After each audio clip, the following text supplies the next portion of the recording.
Hello and welcome back to Women's Football Talk, the YouTube channel that brings you all the latest news and stories from around the world of women's football.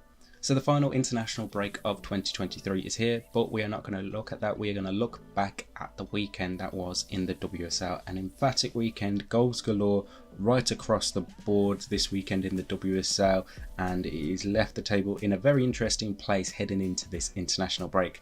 So let's start off with Arsenal. They won 3-0 against West Ham United, with Beth Mead scoring 2 goals as well as an early goal from Frida Leonardson-Mornham, which is fantastic for Beth Mead. They were her first league goals since she tore her ACL last year. Now she's obviously been back for about 7 games now, and she's looking really well, playing quite a lot of football, being more instrumental. Last couple of games she started, so really helping you in a side of outside out, and she's just looking back to her best self, getting those 2 goals with Kyra Cooney cross and Alessia Russo assisting them. Arsenal were in a comfortable position pretty much as soon as Leonardson-Mornham scored that early goal, but Beth Mead getting those 2 goals shored up the win for Arsenal, made it easier for them in the second half. Mead only played just over an hour's worth of game time, which isn't surprising. Again, slowly reintegrating her back into playing longer football.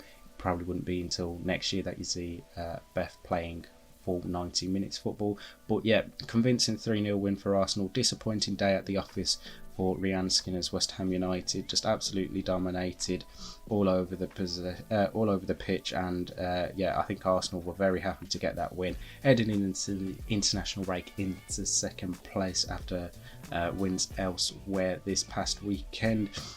Next up, it is Manchester City. Their high-flying season continues as they put 7 past Tottenham Hotspur, with Khadija Shaw scoring a hat-trick for them in the first half. As well as goals from Lauren Hemp, Jill Rord, Laura Coombs also scoring twice. Very convincing win for Gareth Taylor's side. It was just one of those days for Spurs where it wasn't meant to be. Everything that Manchester City had, it just seemed to turn to goal for them.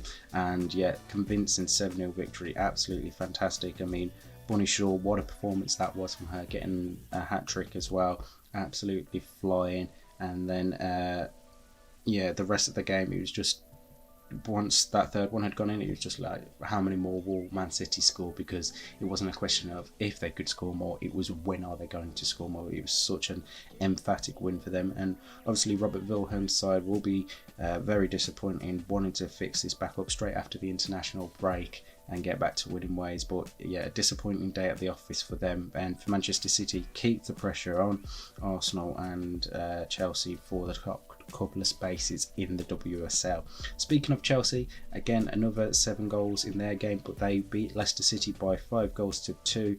This time it was Lauren James scoring twice, an own goal from Courtney Nevins, Sam Kerr and Aggie Beaver-Jones continuing her goal scoring form of 2023 this season, which has been absolutely fantastic. And then Jutta Rantalat and Sam Tierney goals were Leicester City's only goals in the game.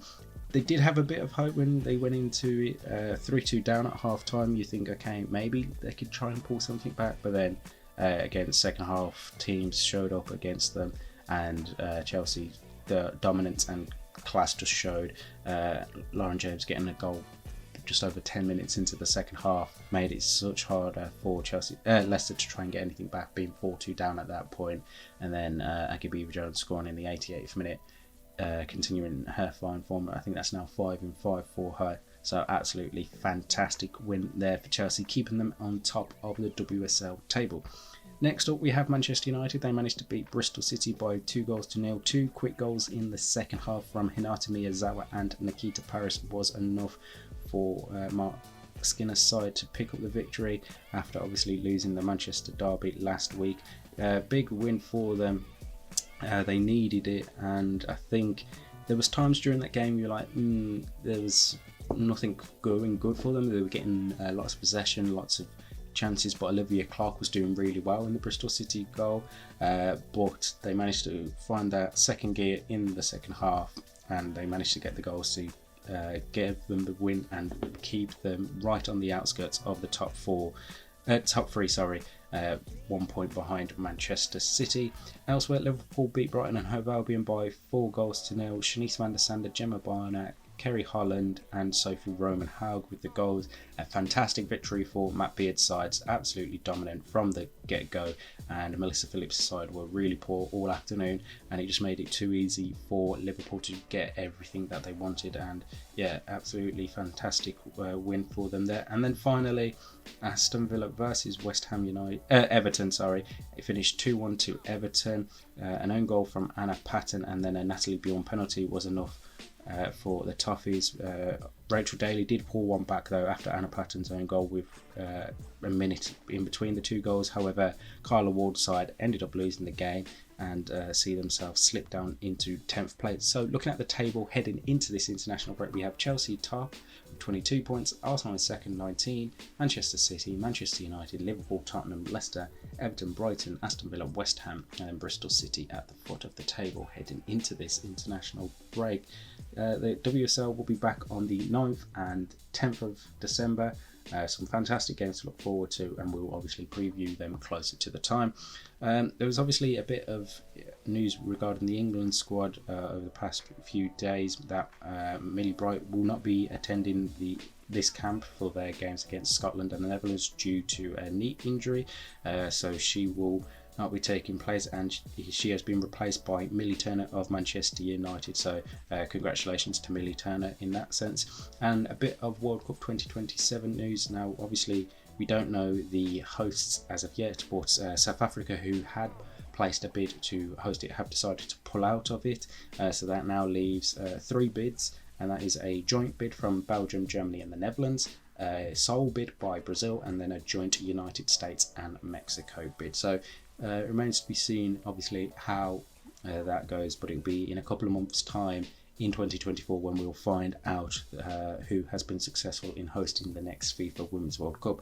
Obviously we'll let you know once that's been announced, but in the meantime make sure you like and subscribe and turn on the post notification bell so you never miss a video of ours, and that you're following us on Twitter and on Instagram for all the latest news and stories from around the world of women's football.